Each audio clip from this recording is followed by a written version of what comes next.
The chemistry was amazing. You and your co-host hit record, you hit your stride, and you hit a nerve with your audience. The show was growing, you had momentum, and then things changed. One day your co-host says, "I'm out." Next day, they want their name off the show. And the day after that, they're threatening to take it all down. The worst part, you never had anything in writing.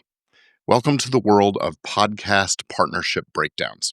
Now, today on Legit Podcast Pro, we're talking about podcast prenups and the three scenarios, or at least three scenarios, that'll make you wish that you had one when you got started and make you decide to get one now. So stick around and we'll talk about that.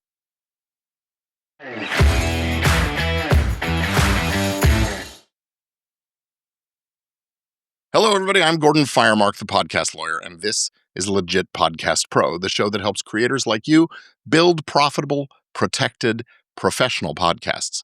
If you're podcasting with a partner, a producer, a co-producer, anyone who's contributing regularly to your show, this episode is for you. Now, I've worked with podcasters at all stages, from launch through growth and breakups.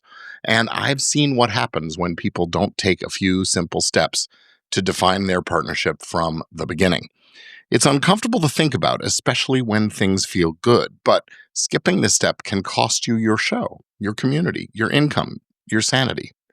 Let's walk through these three real-world scenarios that will drive this home for you, and then I'll explain what a podcast prenup really is, how it works, and where to get one. Let's dig in. So let me tell you about scenario number one, the vanishing co-host. Comedy podcast had all the ingredients of success. These two friends, we'll call them Jack and Chris, they created a fun, fast-paced weekly show filled with banter, improv, sharp takes on pop culture, you name it. They weren't trying to go viral. It was just something they were doing for fun. But then the show started to pick up steam. And by about episode 40, they had a Patreon running, and sponsors were taking notice, and fans were engaged, downloads doubling. It's happening. And Chris vanished. Didn't show up to record, stopped responding to texts, and a few days later, Jack gets a message, "I'm done. Don't use my voice anymore. Please take down all the old episodes I'm in." Well, Jack panicked because there was no agreement, no contract, no understanding of what would happen if someone walked away. And Jack figured he was the owner of the podcast. He was the one doing the editing, the hosting, the uploading. He'd invested more of his own time and money. But Chris, well, he started reaching out to fans, to sponsors, mutual contacts, claiming Jack was using his voice without permission. And here's where it gets tricky. Even though Jack was the one who made the recordings, and that makes him, look like the copyright owner, Chris still had control over how his voice and likeness were used. And in the absence of a written agreement, consent can be revoked. So the pressure mounted, the sponsors backed out, Jack eventually pulled down half the catalog. This is a show that could have become something really huge. What would have saved them? Well, a simple podcast prenup that laid out who owns the content, who gets to keep using it if a partner leaves, what happens to the published episodes if that happens, and who gets to continue the show moving forward. No need for big drama, no takedowns, just clarity. Now, scenario number two, the money wall. A wellness and coaching podcast started with a purpose and passion. Two experts in their fields came together. They were going to create something that supported their communities, shared insights, interviewed guests, and had a natural chemistry. It started modestly, but it actually picked up traction really fast. And within a few months, they're getting invites to speak, running small workshops, drawing interest from brands. And that's where things started to fall apart. One host saw the potential and leaned in. She wanted to monetize through courses, events, and sponsorships. But the other was uncomfortable about that. She said, "This isn't what we agreed to." She said, "This show is about helping people. It's not about making money." And they argued a lot. And eventually the show went on hiatus. And then it faded away, became a permanent hiatus. They had different visions.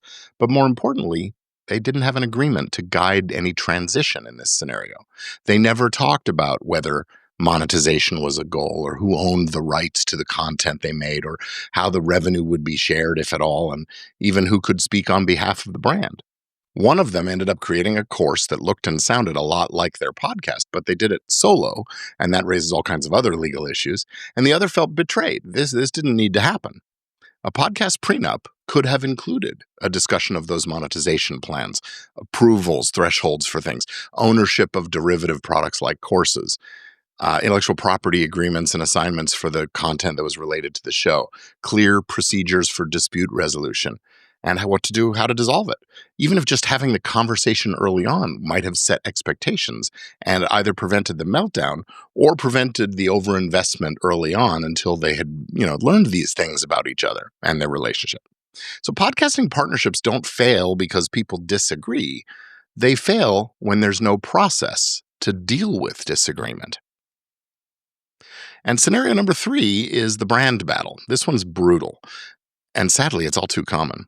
3 friends launched a true crime podcast. They're passionate researchers, great storytellers, had a really powerful dynamic. They built the brand from the ground up with visual identity, social presence, even really good sound design. They shared duties. They trusted each other. But then as the show grew, so did the cracks. One host began taking the lead on marketing. She scheduled interviews, pushing social content, handling bookings. Naturally, she got more attention and fans started to gravitate toward her.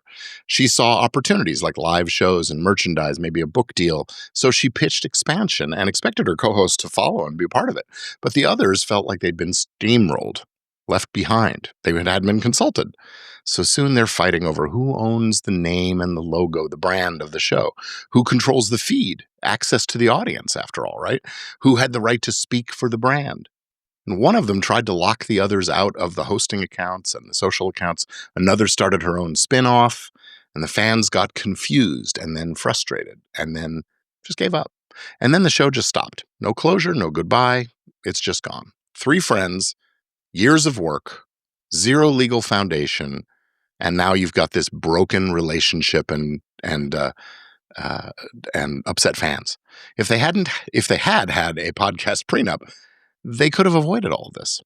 It would have defined who owned what and how much, and voting rights for new ventures and rights to continue using the brand if one of them decided to leave or whatever, buyout options for departing members. And more importantly, it would have set expectations so no one would have felt surprised or disrespected.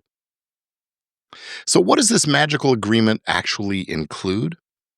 Well, it's not a single form. Podcast Prenup is a custom-fit agreement for the collaboration. It covers things like ownership, who owns the name, the feed, the back episodes, as well as the physical assets, of course. What happens if somebody leaves? What happens if somebody needs to be shown the door? Responsibilities, who handles what? What's expected in terms of workload? What about decision-making? How are decisions made? Is there a voting mechanism? What decisions need a consensus versus a majority or a supermajority? All kinds of things. Monetization. How are you planning to earn revenue? Are you?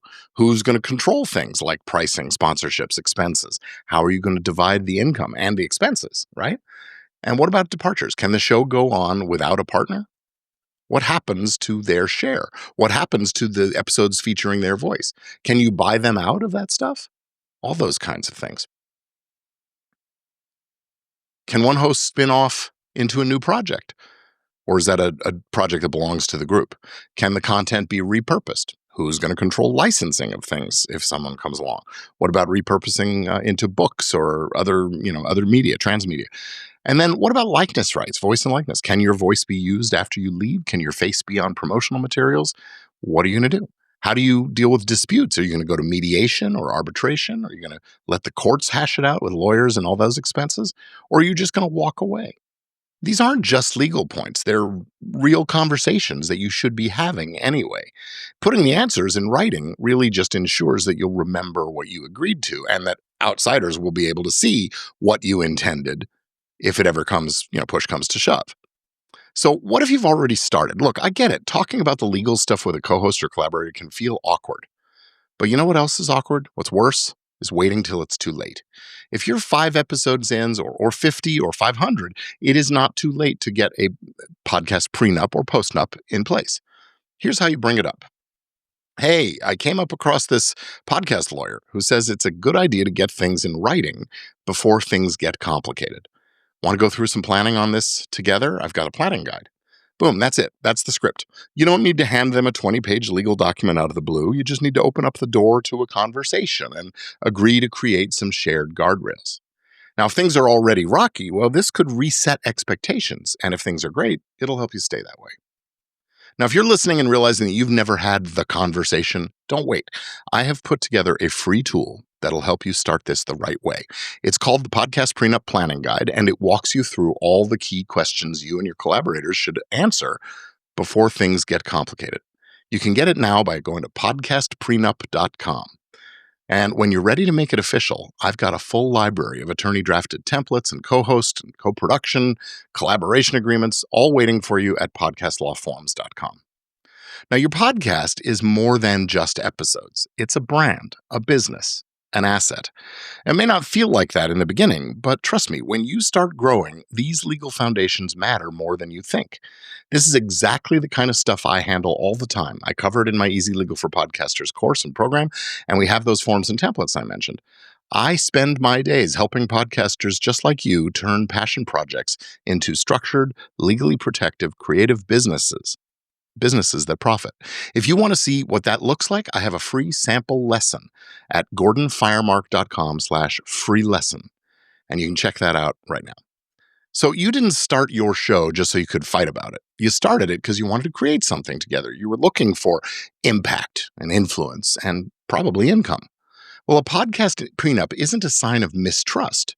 It's a sign of commitment. So download my free podcast prenup planning guide at podcastprenup.com. And when you're ready to lock things in legally, podcastlawforms.com may just have what you need. This has been Legit Podcast Pro. I'm Gordon Firemark, the podcast lawyer, wishing you lots of luck as you keep creating, keep growing, and keep things legit. See you next time.